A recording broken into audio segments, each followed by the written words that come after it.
इस बदबख्त लानती की बदबख्तियों की खबरें मेरे नबी ने पहले से दे रखी थी।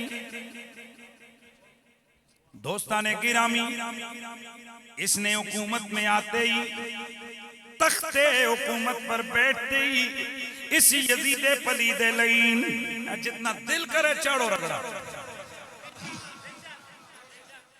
यजीदे लईन पलीद, इस कुत्ते कमीने बदमाश सुअर से बदतर,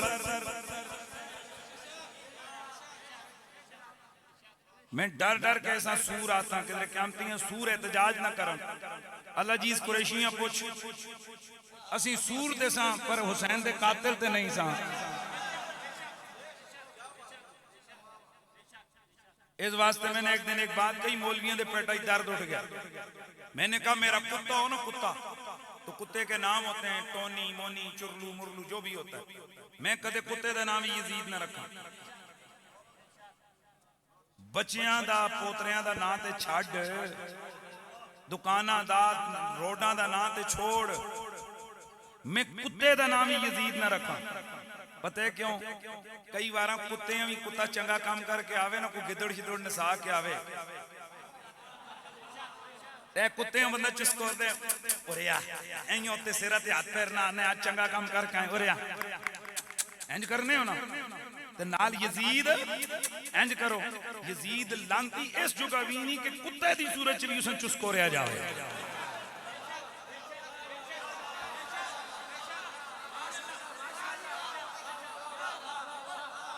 ये मैं चेहरे देख रहा हूं, मैं चेहरे देख रहा हूं, ये किस किस पे असर आ रहा है।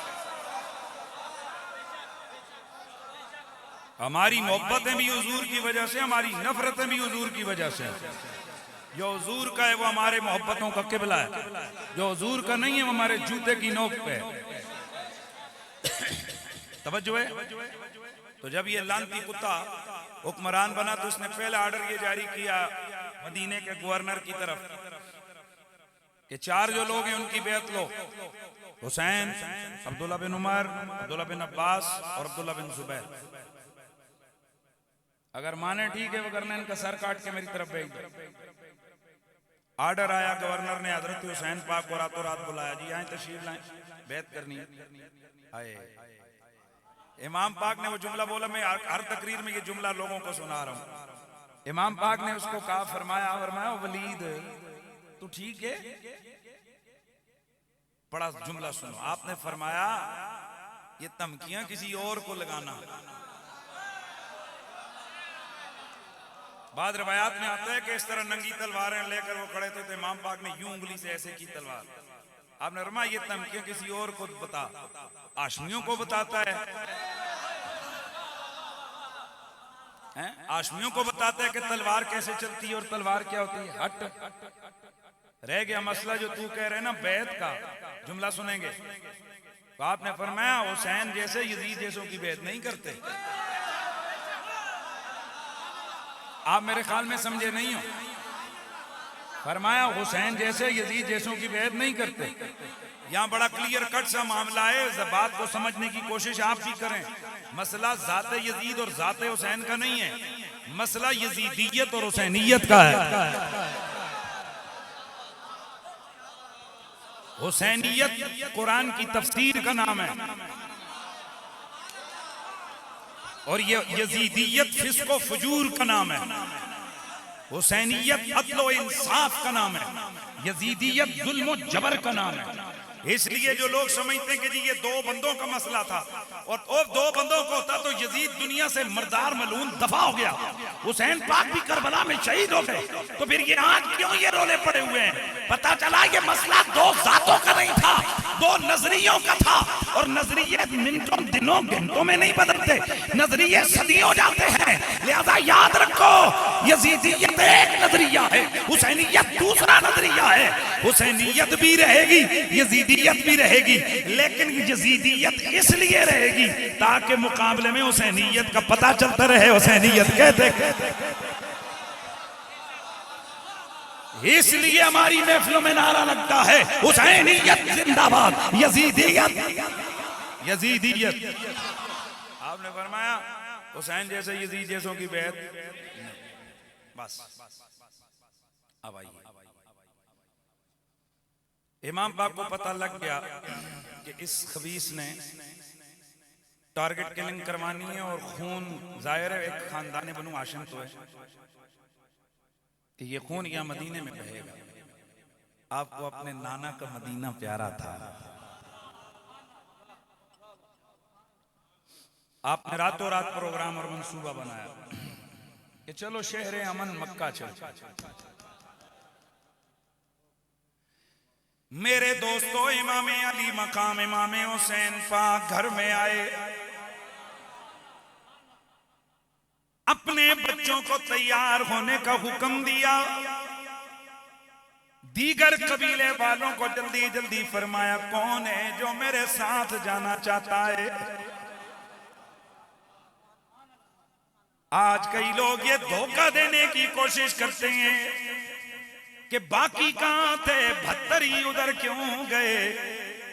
अरे ओ पगलो, ये मत लोगों को बताओ कि हुसैन लड़ने गया था। भाई हुसैन पाक ने तो ये फरमाया ही नहीं कि आओ मैं लड़ने जा रहा हूं, मेरे साथ निकलो।